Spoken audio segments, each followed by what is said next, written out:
Assalamualaikum warahmatullahi wabarakatuh. Perkenalkan, nama saya Firja Santika dari kelas S1 Manajemen A. Di sini saya ingin menjelaskan tentang Responsibility of Human Resource Department atau tanggung jawab Departemen Sumber Daya Manusia.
Departemen Sumber Daya Manusia adalah departemen dari perusahaan yang tugas utamanya mengelola sumber daya manusia di perusahaan.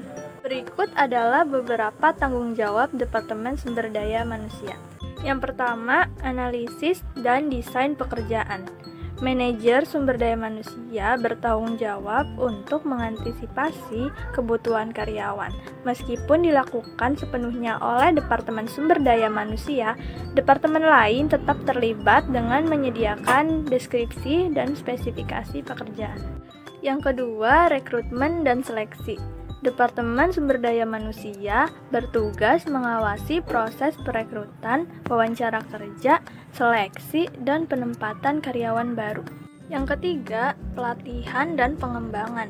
Departemen Sumber Daya Manusia membantu para manajer menjadi pelatih dan penasihat yang baik bagi bawahannya dan menciptakan program pelatihan dan pengembangan yang efektif bagi karyawan, memperkirakan kebutuhan perusahaan, dan mengevaluasi efektivitas program tersebut.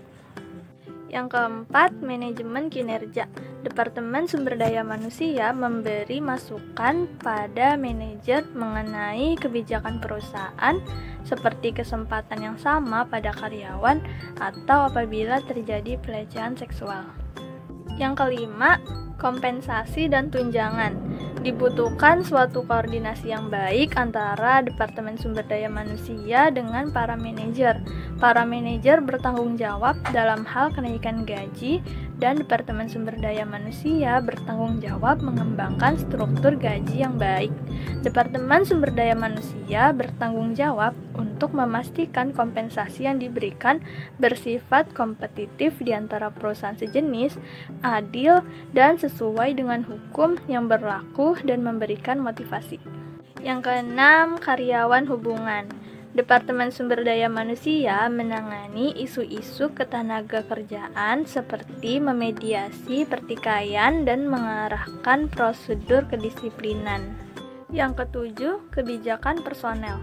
Ini mencakup aktivitas yang memberikan pelayanan secara langsung kepada pihak manajer, penarikan, pelatihan orientasi, melakukan pencatatan, dan melaporkan pekerjaan merupakan contoh dari peranan ini. Yang kedelapan, inspeksi keselamatan. Setiap perusahaan wajib memiliki dan melaksanakan program keselamatan untuk mengurangi kejadian yang tak diinginkan dan menciptakan kondisi yang sehat.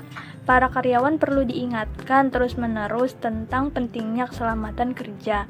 Departemen Sumber Daya Manusia mempunyai tanggung jawab utama mengadakan pelatihan tentang keselamatan kerja, mengidentifikasi dan memperbaiki kondisi yang membahayakan tenaga kerja, dan melaporkan adanya kecelakaan kerja. Terakhir, dukungan untuk strategi. Departemen Sumber Daya Manusia bertanggung jawab dalam membangun kapasitas perusahaan guna menjawab tantangan perubahan. Sumber daya manusia juga dituntut untuk memiliki inisiatif dalam melakukan perubahan yang terutama fokus pada penciptaan kinerja tim, mengurangi waktu siklus dalam berinovasi, dan mengimplementasikan teknologi baru yang telah didefinisikan dan dikembangkan dalam waktu yang relatif cepat. Selain itu, sumber daya manusia juga dituntut untuk mampu merumuskan, merencanakan, dan memberi solusi agar manusia dalam perusahaan tidak takut terhadap perubahan. Sekian yang dapat saya sampaikan, kurang lebihnya mohon maaf. Wassalamualaikum warahmatullahi wabarakatuh.